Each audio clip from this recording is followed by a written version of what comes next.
Hello everyone. ഇന്ന് നമ്മൾ discuss ചെയ്യാൻ പോകുന്നത് ജനറേറ്റീവ് ബിസിനസ് ഇന്റലിജൻസിനെ കുറിച്ചാണ്. ഡാറ്റ അനലിസ്റ്റിന്റെ പുതിയ യുഗം എന്ന് വേണമെങ്കിൽ ഇതിനെ വിളിക്കാം.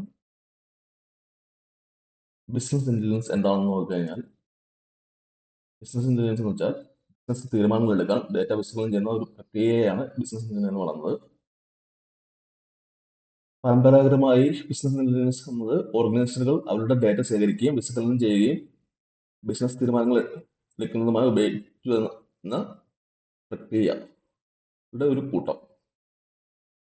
അതിന് കുറെ പരമ്പരാഗതമായിട്ടുള്ള ടൂൾസ് ഉപയോഗിക്കുന്നുണ്ട്. പവർ ബി ഐ, ടാബ്ലോ പോലുള്ള ടൂൾസ് ആണ് ഉപയോഗിച്ച് വരുന്നത്. പരമ്പരാഗതമായ ബി ഐ ഇന്റലിജൻസ് ടൂളുകളുടെ സവിശേഷതകൾ എന്തൊക്കെയാണെന്ന് നോക്കാം. അത് ഉപയോഗിക്കണമെങ്കിൽ നമുക്ക് സാങ്കേതിക വൈദഗ്ധ്യം ആവശ്യമാണ്. SQL query, ഡാക്സ്, അത് ഫങ്ഷണൽ ലാംഗ്വേജ് ആണ്. അതായത് SQL പോലെ ഇക്വേഷൻസ് ഒക്കെ ഹാൻഡിൽ ചെയ്യാൻ വേണ്ടി ഉപയോഗിക്കുന്ന ഒരു ലാംഗ്വേജ് ആണ് ഇത്. പവർ ബി ഐയിൽ ഡാക്സ് ഉപയോഗിക്കുന്നുണ്ട്. ഈ ഡാക്സും SQL ഒക്കെ അറിഞ്ഞാൽ മാത്രമേ നമുക്ക് ഇത് കോൺഫിഗർ ചെയ്യാക്കത്തുള്ളൂ. മാനുവൽ പ്രക്രിയ റിപ്പോർട്ടുകളും ഡാഷ്ബോർഡും സൃഷ്ടിക്കാൻ വളരെ അധികം സമയമെടുക്കും. മാനുവലായിട്ട് ഇതെല്ലാം ചെയ്യേണ്ടി വരുന്നുണ്ട്. പരമ്പര ആക്സസ് ഡാറ്റ സയൻസ് പശ്ചാത്തലം ഇല്ലാത്തവർക്ക് ഉപയോഗിക്കാൻ ബുദ്ധിമുട്ടാണ്. സ്റ്റാറ്റിക് റിപ്പോർട്ടുകൾ മുൻകൂട്ടി നിർവചിച്ച ഡാഷ്ബോർഡുകൾ മാത്രമേ നമുക്ക് കാണാത്തുള്ളൂ. അതായത് നമുക്ക് ഡൈനാമിക് ആയിട്ടുള്ള സിസ്റ്റം ലഭ്യം പാടാണ്. സ്റ്റാറ്റിക് ആയിട്ടുള്ള സിസ്റ്റംസ് മാത്രമേ വെക്കത്തുള്ളൂ. അതായത് ഉണ്ടാക്കി വെച്ചൊരു സിസ്റ്റം, അത് ഇപ്പോൾ നമുക്ക് പുതിയ ഡേറ്റ ആണെങ്കിൽ ഉണ്ടാക്കണമെങ്കിൽ പുതിയതായിട്ട് അതിന് ഉണ്ടാക്കേണ്ടി വരും. പുതിയതായിട്ട് ഗ്രാഫ് ആണെങ്കിൽ അത് ഉണ്ടാക്കിയെടുക്കേണ്ടി വരും. മാറ്റങ്ങൾക്ക് വിദഗ്ധർ ആവശ്യം. ഓരോ പുതിയ ചോദ്യത്തിനും റിപ്പോർട്ട് ഡെവലപ്പറെ ആശ്രയിക്കേണ്ടി വരും. പുതിയതായിട്ട് ക്വസ്റ്റ്യൻ വരുമ്പോൾ നമ്മൾ പുതിയതായിട്ട് അതിനുള്ള ഡാഷ്ബോർഡ് ക്രിയേറ്റ് ചെയ്തെടുക്കേണ്ടി വരും ആണ് പറയുന്നത്. ജനറേറ്റീവ് ബി ഐ വിപ്ലവകരമായ മാറ്റം കൊണ്ടുവരുന്നു. ജനറേറ്റീവ് എ ഐയുടെ ശക്തി ബിസിനസ് ഇന്റലിജൻസ് ഉപയോഗിക്കുമ്പോൾ ജനറേറ്റീവ് ബി ഐ സൃഷ്ടിക്കപ്പെടുന്നു. ജനറേറ്റീവ് ബി ഐ എന്നത് ജനറേറ്റീവ് ആർട്ടിഫിഷ്യൽ ഇന്റലിജൻസ് സാങ്കേതികവിദ്യ ബിസിനസ് ഇന്റലിജൻസ് പ്രക്രിയ ഉപയോഗിക്കുന്ന രീതിയാണ്. ഇത് ChatGPT പോലെയാണ് പ്രവർത്തിക്കുന്നത്. അതായത് ഇത് LLM ബേസ് തന്നെയാണ് പ്രവർത്തിക്കുന്നത്. അതായത് സ്കീമ, ടേബിൾസിന്റെ ഒക്കെ സ്കീമ എന്ന് പറഞ്ഞാൽ അതിന്റെ ടൈറ്റിൽസ്, ഹെഡേഴ്സ് മാത്രം അടഞ്ഞു വെച്ച് SQL കോഡ് ജനറേറ്റ് ചെയ്യും. ആ SQL കോഡ് ഉപയോഗിച്ചിട്ട് ഡേറ്റയെ വിഷ്വലൈസ് ചെയ്യാൻ ഒക്കെ കഴിയുന്ന ടൂൾസിനെയാണ് ജെൻബിഐ ടൂൾസ് എന്ന് പറയുന്നത്. ഇത് എങ്ങനെ പ്രവർത്തിക്കുന്നു ലളിതമായി പറഞ്ഞാൽ, നിങ്ങൾ ചോദിക്കുന്നു കഴിഞ്ഞ വർഷം ഏറ്റവും കൂടുതൽ വിറ്റഴിഞ്ഞ 5 ഉൽപ്പന്നങ്ങൾ പറയാം കാണിക്കുമെന്ന് പറയുമ്പോൾ അത് മനസ്സിലാക്കുന്നു. ലാർജ് ലാംഗ്വേജ് മോഡൽ നിങ്ങളുടെ ചോദ്യം മനസ്സിലാക്കുന്നു. ഡേറ്റ വിശകലനം നിങ്ങളുടെ ഡേറ്റാബേസിൽ നിന്ന് ആവശ്യമായ വിവരങ്ങൾ കണ്ടെത്തുന്നു. അതായത് SQL കോഡ് ജനറേറ്റ് ചെയ്യുന്നു. SQL കോഡ് വെച്ചിട്ട് ഡേറ്റ എക്സ്ട്രാക്ട് ചെയ്തെടുക്കുന്നു. എന്നിട്ട് ചാർട്ടുകൾ, ഗ്രാഫുകൾ, റിപ്പോർട്ടുകൾ താന്ത്രികമായി സൃഷ്ടിക്കുന്നു. ഇതേലെല്ലാം ഉപയോഗിച്ചിട്ട് നിങ്ങൾക്ക് ഉടനടി ഉത്തരങ്ങൾ ലഭിക്കുന്നു. അതാണ് വ്യത്യസ്തം. SQL കോഡ് എഴുതുന്നതിനോ സങ്കീർണമായ ടൂളുകൾ പഠിക്കുന്നതിനോ പകരം നിങ്ങൾ സാധാരണയായി നിങ്ങളെ ലാംഗ്വേജിൽ, ഇംഗ്ലീഷിലോ മലയാളത്തിലോ ക്വസ്റ്റ്യൻ ചോദിക്കുന്നു. അത് ഇത്ര ഗ്രാഫുകളുടെ, ചാർട്ടുകളുടെ, ടേബിൾസുകളുടെ രൂപത്തിൽ പറഞ്ഞു തരുന്നു. പരമ്പരാഗത ടൂൾസും ബി ഐ ടൂൾസും ജനറേറ്റീവ് ബി ഐ ടൂൾസും വളരെ പ്രധാന വ്യത്യാസങ്ങൾ നോക്കാം. ഒന്ന്, ഉപയോഗ രീതി. അതായത് പവർ ബി ഐയിലേക്ക് ആണെങ്കിൽ ഡ്രാഗ് ആൻഡ് ഡ്രോപ്പ് ഇന്റർഫേസുകൾ നമ്മൾ ഉപയോഗിച്ചിരുന്നു. അതുപോലെ SQL, DX പോലുള്ള ലാംഗ്വേജുകൾ ഉപയോഗിച്ചിരുന്നു. മാനുവലായിട്ടെല്ലാം നിർമ്മിച്ചിരുന്നു. മണിക്കൂറുകളും ദിവസങ്ങളും വരെ ഇതിനെടുത്തിരുന്നു. മുൻകൂട്ടി നിർവചിച്ച ചോദ്യങ്ങളുള്ള ഉത്തരങ്ങൾ മാത്രമേ ലഭിക്കുകയുള്ളൂ. വിപുലമായ പരിശീലനം ആവശ്യമാണ്. ഹിസ്റ്റോറിക്കൽ ഡേറ്റ മാത്രമേ നമുക്ക് കിട്ടത്തുള്ളൂ, സ്റ്റാറ്റിക് ആയിട്ടുള്ള. പക്ഷേ ജനറൽ ടൂൾസിലേക്ക് വരുമ്പോൾ സാധാരണ ഭാഷയിൽ സംസാരിക്കുക. നമ്മൾ ഒരു ക്വസ്റ്റ്യൻ ചോദിച്ചാൽ അതിനുള്ള ജനറേറ്റ് ചെയ്യും. സാങ്കേതിക അറിവ് ആവശ്യമില്ല. യാന്ത്രികമായി സൃഷ്ടിക്കുന്നു. സെക്കൻഡുകൾക്കുള്ളിൽ കിട്ടുന്നു. ഏത് ചോദ്യം ചോദിക്കാം. കുറഞ്ഞ പരിശീലന രീതി, തത്സമയ ഉൾക്കാഴ്ചയും പ്രവചനങ്ങളും. പവർ ബി ഐ പരമ്പരാഗത ബി ഐ ടൂളിന്റെ ഒരു ഉദാഹരണമാണ്. അത് പറയുന്നത് നമുക്ക് അറിയാവുന്നതാണ്.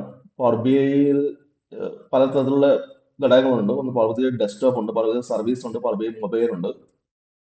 അപ്പൊ അത് ഞാൻ പറഞ്ഞില്ല, അതിന്റെ ഡാക്സ് ഉപയോഗിച്ച് കണക്കുകൂട്ടൽ സൃഷ്ടിക്കാം. ഉം, മുകളിൽ പരം ഡേറ്റാ സോഴ്സുകളായിട്ട് ഇത് കണക്ട് ചെയ്യാക്കും. അങ്ങനെ കുറെ അഡ്വാൻറ്റേജസ് ഉണ്ട്. പവർ ബി ഐ തന്നെ നമുക്ക് Microsoft power B I gen integrate ചെയ്യാക്കും. അത് പവർ ബി ഐ കോപ്പൈലറ്റ് എന്നൊരു ഓപ്ഷൻ ഉണ്ട്. കോപ്പൈലറ്റ് ഇന്റഗ്രേറ്റ് വരുന്ന ഓപ്ഷനാണ് അത്. പക്ഷേ അതിനും പരിമിതികൾ ഉണ്ടെന്നാണ് പറയപ്പെടുന്നത്. Power B I with copilot ഒരു ജെൻ ബി ഐ ബിഹേവ് ചെയ്യും ആൾമോസ്റ്റ്. ഇനി വേണേ open source generative B I platform. ഇത് കംപ്ലീറ്റ് ഓപ്പൺ സോഴ്സ് ആണെന്ന് ചോദിച്ചാൽ ഓപ്പൺ സോഴ്സ് ഒരു പരിധിയിലാണ്. പക്ഷേ ഇതിന് ക്ലൗഡ് വേർഷൻ ഉണ്ട്, അതിന് പേയ്മെന്റ് ഒക്കെ ഉള്ളതാണ്. എല്ലാ ഫീച്ചറുകളും കിട്ടണമെങ്കിൽ പേയ്മെന്റ് ചെയ്തേ ഒക്കത്തുള്ളൂ. വേണമെങ്കിൽ 100% ഓപ്പൺ സോഴ്സ് ജനറേറ്റീവ് പ്ലാറ്റ്ഫോം ആണെന്നാണ് പറയുന്നത്. അതായത് ഓപ്പൺ സോഴ്സ് പറഞ്ഞത് നമുക്ക് കുറച്ച് പേർക്ക് അത് യൂസ് ചെയ്യാക്കത്തുള്ളൂ. അതാണ് ഇത് പ്രശ്നം. ഇത് സങ്കീർണമായ ബി ഐ ടൂളുകൾ ഒഴിവാക്കി സ്പ്രെഡ്ഷീറ്റ് പോലുള്ള പരിചിതമായ ഇന്റർഫേസിൽ സാധാരണ ഭാഷയിൽ ചോദ്യങ്ങൾ ചോദിക്കാൻ അനുവദിക്കുന്നു. അതായത് ഒരു എക്സൽ സീറ്റ് ഔട്ട്പുട്ട് കൊടുക്കുക, അല്ലെങ്കിൽ ഒരു ഡേറ്റാബേസ് പോസ്റ്റ്ഗ്രസ് അല്ലെങ്കിൽ MySQL ഡേറ്റാബേസ് കണക്ട് ചെയ്തിട്ട് നമ്മൾ അതിന്റെ സ്കീമ എല്ലാം തന്നെ ജനറേറ്റ് ആവും. അതിന് ബേസിലുള്ള ക്വസ്റ്റ്യൻ ചോദിച്ചാൽ ഉത്തരം പറഞ്ഞു തരും. ഇത് മറ്റ് ഏജന്റുകളൊക്കെ എത്തിക്കുക. NCV പ്രോട്ടോകോൾ ഉണ്ട്. ഇത് മറ്റ് ഏജന്റ് കൺസെപ്റ്റ് നിനക്ക് അറിയാം. അത് ഏജന്റുകളോട് ബന്ധപ്പെട്ടുള്ള കേപ്പബിലിറ്റി ഉണ്ട്. അത് ഇന്ന് ഏജന്റുള്ള കാലമാണ്. ഉള്ളത് മറ്റ് ആപ്പുകളൊക്കെ നേരിട്ട് ഗ്രാഫുകളൊക്കെ നമുക്ക് ഇഷ്ടമുള്ള ഡാഷ്ബോർഡൊക്കെ ഉണ്ടാക്കി വെക്കാൻ നോക്കും. വിഷ്വൽ മുൻകൂട്ടി ഡിസൈൻ ചെയ്ത് ഡാഷ്ബോർഡ് ഉണ്ടാക്കാൻ നോക്കും. അതാണ് നമ്മൾ ചോദിക്കുന്ന ഉത്തരം കിട്ടിക്കൊണ്ടിരിക്കും. അങ്ങനെ പല രീതിയിലും ഈ ടൂൾ യൂസ് ചെയ്യാൻ നോക്കും. അതിന് നമുക്കൊരു SQL സ്കിൽസ് ഒന്നും തന്നെ വേണ്ട. അതുപോലുള്ള വേറെ ടൂൾസുകൾ ആൾറെഡി ഇന്ന് MBA ടൂൾസ് ഉണ്ട്. അതായത് ടാബ്ലൂവിന്റെ ഏജന്റ് ഉണ്ട്, ഗൂഗിളിന്റെ ലോക്കർ ഉണ്ട്, പോസ്റ്റ് കെ, ടാസ്ക് സിഗ്മ, അങ്ങനെ നിരവധി MBA ടൂളുകൾ ഇന്ന് അവൈലബിൾ ആണ്. ഞാൻ ട്രൈ ചെയ്തിട്ടില്ല. വേണമെങ്കിൽ മാത്രമാണ് ട്രൈ ചെയ്തിട്ടുള്ളത്. ഇതൊക്കെ നിങ്ങൾക്ക് ട്രൈ ചെയ്യാവുന്നതാണ്. ജെൻബിയുടെ പ്രധാന നേട്ടങ്ങൾ എന്തൊക്കെയെന്ന് വെച്ചാൽ, സാങ്കേതിക പരിജ്ഞാനമില്ലാതെ ബിസിനസ് ഉപഭോക്താക്കൾ ഡേറ്റ ആക്സസ് ചെയ്യാം. സ്വയം സേവന അനലിറ്റിക്സ് എല്ലാവർക്കും ലഭ്യമാകുന്നു. ഡേറ്റ സയൻസ് ടീമുകളുടെ ആശ്രിതത്വം കുറയുന്നു. അതായത് ടെക്നിക്കലായിട്ടൊരു ടീമിന്റെ ആവശ്യം നമുക്ക് കുറച്ച് കുറയ്ക്കാം. അതാണ് ടൈം ഒരുപാട് ലാഭിക്കാം. വേഗതയും കാര്യക്ഷമതയും ഉൾക്കാഴ്ചകൾ നേടാനുള്ള സമയം മണിക്കൂറുകളിൽ നിന്ന് സെക്കൻഡിലേക്ക് കുറയുന്നു. മെച്ചപ്പെട്ട തീരുമാനങ്ങൾ, തത്സമയ ഉൾക്കാഴ്ചകൾ വേഗത്തിലുള്ള തീരുമാനങ്ങൾ പ്രാപ്തമാകുന്നു. പ്രവചനാത്മക വിശകലനം ഭാവി ട്രെൻഡുകൾ തിരിച്ചറിയാൻ സഹായിക്കുന്നു. ഡേറ്റ അധിഷ്ഠിത തീരുമാനങ്ങൾ സംഘടനകളിലുടനീളം ലഭിക്കാനായിട്ട് നമുക്ക് സാധിക്കുന്നു. ചെലവ് ലാഭിക്കൽ, പരിശീലന ചെലവുകൾ കുറയുന്നു. ഡേറ്റ അനലിസ്റ്റുകളുടെ ഉത്പാദനക്ഷമത വർദ്ധിക്കുന്നു. മെച്ചപ്പെട്ട സഹകരണം, ടീമുകൾക്കിടയിൽ എളുപ്പമുള്ള ഡേറ്റ പങ്കിടൽ, സ്ഥിരമായ മെട്രിക് നിർവചനങ്ങൾ എല്ലാവർക്കും ഏജന്റുകളുമായും മറ്റും സംയോജനം.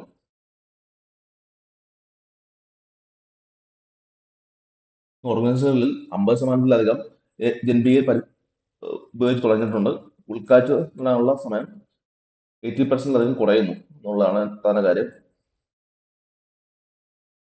ഇനി ജെൻബിയെ എങ്ങനെ പ്രവർത്തിക്കുന്നു നമുക്ക് നോക്കാം. ലാർജ് ലാംഗ്വേജ് മോഡൽസ് ചിലപ്പോൾ എല്ലാവരും അറിയാവുന്നതാണ്. GPT-4, ക്ലൗഡ് പോലുള്ള AI മോഡലുകൾ നിങ്ങളുടെ ചോദ്യങ്ങൾ മനസ്സിലാക്കുന്നു.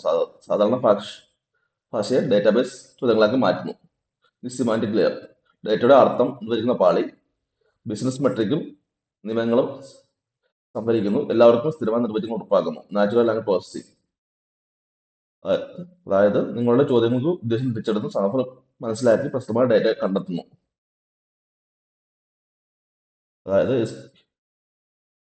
നമ്മളെ നാച്ചുറൽ കൂടെയെ സ്കൂൾ കൂടെയൊക്കെ മാറ്റും.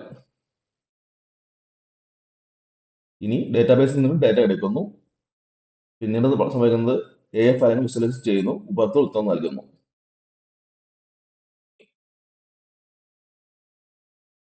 ഭാവി എന്ന് വെച്ചാൽ ജെൻബിയുടെ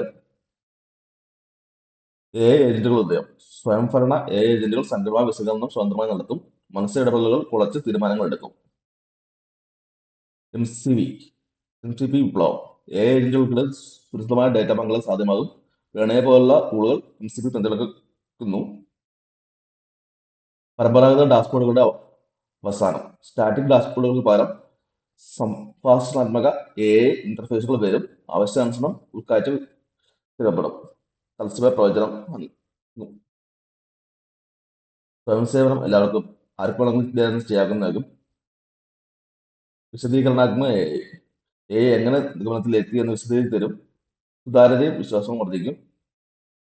എംബഡഡ് അനലിറ്റിക്സിന്റെ വളരെ എല്ലാ ബിസിനസ് ആപ്ലിക്കേഷനുകളും GenBI സംയോജിക്കപ്പെടും.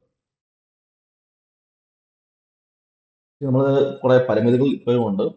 ഒന്ന്, ഡേറ്റയുടെ ഗുണനിലവാരം. നല്ല ഡേറ്റ കൊടുത്താൽ മാത്രമേ ഉത്തരം കിട്ടത്തുള്ളൂ. നമ്മുടെ ഡേറ്റയുടെ സുരക്ഷയും സ്വകാര്യതയും. അത് നമ്മൾ കൊടുക്കുന്ന ഡേറ്റ മറ്റു ട്രെയിനിങ് പർപ്പസിനോ മറ്റൊന്നോ ഈ LLM യൂസ് ചെയ്യുന്നില്ല എന്ന് നമുക്ക് ഉറപ്പുവരുത്തുന്നതാണ്. പരമ്പരാഗത MBA ടൂളിൽ നിന്ന് GenBIയിലേക്ക് മാറുന്നതിന് സാംസ്കാരിക മാറ്റവും ഉപഭോക്തൃ പരിശീലനവും ആവശ്യമാണ്. കാരണം രീതികൾ കുറെ മാറ്റമുണ്ട്. നിലവിലുള്ള ഡേറ്റ സ്റ്റാക്കുകളുമായും ലെഗസി സിസ്റ്റവുമായും സംയോജിപ്പിക്കുന്നത് സങ്കീർണമായിരിക്കാം. ചെലവ്. എന്റർപ്രൈസ് GenBI പ്ലാറ്റ്ഫോമുകളുടെ ചെലവ് ചിലപ്പോൾ കൂടുതലായിരിക്കാം. LLM API കോളുകൾ വലിയ സ്കെയിലുകളിൽ ചെലവ് വർദ്ധിപ്പിക്കും. ഈ ഹലൂസിനേഷൻ, AI ഹലൂസിനേഷൻ എല്ലാവർക്കും അടങ്ങുന്നതാണ്. അതും ഒരു പ്രശ്നമാണ്. തെറ്റായ ഇൻഫർമേഷൻ തരാൻ സാധ്യതയുണ്ട്. അത് ഉറപ്പുവരുത്തുന്നത് ഉറപ്പുണ്ട്. മനസ്സിന്റെ മേൽനോട്ടം ആവശ്യമാണ്.